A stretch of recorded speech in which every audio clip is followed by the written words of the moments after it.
চৰকাৰী কৰ্মচাৰী আৰু পেঞ্চনাৰ লগত জড়িত দুটা গুৰুত্বপূৰ্ণ খবৰ ভিডিঅ'টোৰ যোগেদি জনাব বিচাৰিছোঁ। প্ৰথম খবৰটো নিৰ্বাচনৰ কৰ্তব্যত নিয়োজিত কৰ্মচাৰীসকলৰ ক্ষেত্ৰত এটা সুখবৰ।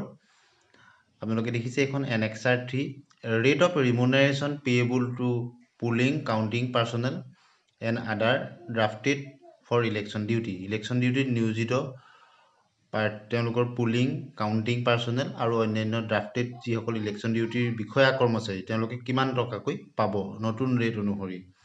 প্ৰিজাইডিং অফিচাৰসকলৰ দেখিছে ট্ৰেইনিং পাৰ ডে 500K দিছে, সেই হিচাপত টোটেল তেওঁলোকে পাবগৈ 3000 ৰুপিজ। আৰু পুলিং অফিচাৰ যিবিলাক first polling second polling third polling তেওঁলোকক পাৰ ডে 400K দিছে ট্ৰেইনিং ডেজ, আৰু আপোনালোকে টোটেল তেওঁলোকে পাবগৈ সৰ্বমুঠ 2600। গতিকে তেনেদৰে আপোনালোকে দেখিছে অফিচ এছিষ্টেণ্ট যিবিলাক থাকিব তেওঁলোকে টোটেল পাবগৈ 1700, আৰু অফিচ এছিষ্টেণ্টৰ লগতে তেওঁলোকৰ গ্ৰেড 4 বিলাক আছে। এনেধৰণে যিখিনি আছে আপোনালোকে দেখিছে। আৰু কাউণ্টিং ছুপাৰভাইজাৰসকলে তেওঁলোকে 1500 টকা লাভ কৰিব, কাউণ্টিং এছিষ্টেণ্টবিলাকে 1400 টকা লাভ কৰিব, আৰু অফিচ এছিষ্টেণ্টসকলে 8500 টকা লাভ কৰিব। আৰু যিহেতু মাইক্ৰ' অবজাৰ্ভাৰ থাকে কাউণ্টিং ডিউটিত যিসকল থাকে তেওঁলোকক কাৰণে 2000 ৰুপিজ দিয়া হৈছে। গতিকে এই নতুন ৰেট হিচাপত এইখিনি তেওঁলোকে ৰিমুনাৰেশ্যন তেওঁলোকে লাভ কৰিব নিৰ্বাচনী কৰ্তব্যত কাৰণে। আপোনালোকে দেখিছে ইয়াৰ উপৰিও থাকে বিভিন্ন মেজিষ্ট্ৰেট পাৰ্চনেল অফিচাৰ তেওঁলোকৰ কাৰণে 1500, জোনেল অফিচাৰসকলৰ কাৰণে 1000 ৰুপিজ থাকিব। ঠিক একেদৰে অন্যান্য অফিচাৰ 1800। আপোনালোকে দেখিছে কেচিয়াৰ এছিষ্টেণ্ট কেচিয়াৰ তেওঁলোকৰ কাৰণে 1800। এনেদৰে তেওঁলোকৰ ৰিমুনাৰেশ্যনসমূহ প্ৰদান কৰা হ'ব। গতিকে যিহেতু নিৰ্বাচনৰ ডিউটিৰ প্ৰশিক্ষণসমূহ চলি আছে আৰু এইবাৰ এটা ফেজত ইলেকশ্যন হ'ব, গতিকে প্ৰথম পৰ্যায়ৰ প্ৰশিক্ষণ প্ৰায় শেষ হৈছে আৰু বহুতো দ্বিতীয় পৰ্যায়ো কৰিছে বা হ'বলৈ গৈ আছে।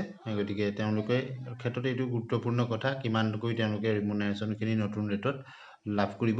আপোনালোকে স্ক্ৰীনশ্বট লৈ ল'ব পাৰিব কিমানকৈ আপোনালোকৰ কোনটো ডিউটিত নিয়োজিত কৰা হৈছে আৰু কেনেদৰে নতুন ৰেট হিচাপত আপোনালোকে ৰিমুনাৰেশ্যনখিনি লাভ কৰিব সেই সম্পৰ্কত আমি প্ৰথম পাৰ্টটোত আপোনালোকক জনালোঁ। আৰু দ্বিতীয় পাৰ্টটোতো আমি এটা গুৰুত্বপূৰ্ণ বিষয় আলোচনা কৰিম ইলেকশ্যন ডিউটিক লৈ। আপোনালোকে দেখিছে প্ৰতিটো ইয়াতে পূৰ্বৰ যিটো বহু বছৰ ধৰি পূৰ্বৰ নিৰীক্ষমতে পাই আছিলে আৰু এইবাৰ যিটো নতুন নিৰীক্ষমতে প্ৰদান কৰা হ'ব নিৰ্বাচনী ডিউটিত নিয়োজিত অফিচাৰসকলৰ তাত কৰ্মচাৰীসকলক বিভিন্ন দায়িত্বত থকাসকলে তেওঁলোকে কিমানকৈ পাব আৰু পাৰ ডে ট্ৰেইনিঙৰ ডে হিচাপত পাব। এতিয়া দ্বিতীয়টো খবৰলৈ আহিছোঁ। ইলেকশ্যন কমিশ্যন অফ ইণ্ডিয়াৰ ফালৰ পৰা দিয়া হৈছে বিশেষকৈ remuneration of BLOs and supervisor, অৰ্থাৎ BLO আৰু ছুপাৰভাইজাৰসকলৰ ৰিমুনাৰেশ্যনক লৈ এক গুৰুত্বপূৰ্ণ খবৰ। To the chief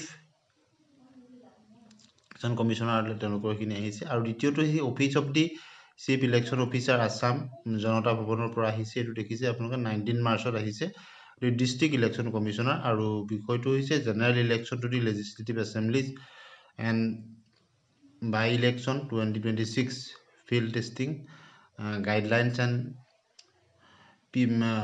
pro' model, অৰ্থাৎ BLO সকলৰ তেওঁলোকৰ যি দায়িত্ব তাত দিয়া হৈছে। In continuation of the commission's direction regarding the PRO module of the application and the new voters turnout reporting process।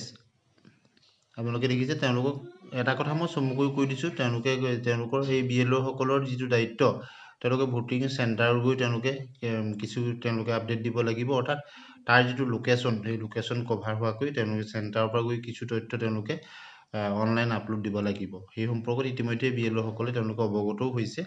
আৰু ইয়াতে আপোনালোকে দেখিছে testing with BLOs active PS Windows March 25 তেওঁলোকৰ কাৰণে সেই মাৰ্চ 25 ইতিমধ্যে হৈ গৈছে।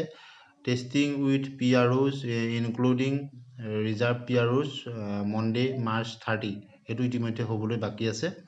গতিকে এইখিনি তেওঁলোকৰ অতিৰিক্ত ডিউটি তেওঁলোকৰ যিখিনি তেওঁলোকে নিৰ্দিষ্ট যিটো পুলিং ষ্টেচনত গৈ তেওঁলোকে কামখিনি কৰিব লাগিব, যিটো দায়িত্বত তেওঁলোক আছে BLOসকল। গতিকে সেই সম্পৰ্কতে ইনষ্ট্ৰাকশ্যনটো প্ৰদান কৰা হৈছে। কেনেদৰে কৰিব লাগিব আপোনালোকে নিশ্চয় ইতিমধ্যে ইনষ্ট্ৰাকশ্যন পাইছে বা কৰিবলগীয়া গৈ আছে। তাৰ সেই সম্পৰ্কত সংক্ষেপে কিছু কথা আপোনালোকক জনালোঁ, আপোনালোকে নিশ্চয় গম পাইছে। আৰু ষ্টাৰ্টিং নাম্বাৰ দিছে all polling station number begins from 500 total PS allotted. The total number of PS prompted to the last for the treat of the total number of PS in the AC plus 25% buffer. আৰু calculation এইখিনি আপোনালোকে BLO সকলে ইতিমধ্যে instruction আপোনালোকৰ ওপৰৰ মহলৰ পৰা নিশ্চয় পাইছে। আৰু এই সম্পৰ্কত অফিচিয়েল যিখন লেটাৰ আহিছিলে তাৰ কিছু তথ্য আপোনালোকক জনালোঁ। আৰু দুটা গুৰুত্বপূৰ্ণ তথ্য আপোনালোকক ভিডিঅ'টোৰ যোগেদি আমি জনাবলৈ চেষ্টা কৰিলোঁ। প্ৰথম পাৰ্টটোত নিৰ্বাচনী কৰ্তব্যত নিয়োজিত বিভিন্ন কৰ্মচাৰী বিষয়াসকলৰ তেওঁলোকৰ ৰিমুনেশ্যন সম্পৰ্কত, আৰু দ্বিতীয় পাৰ্টটোত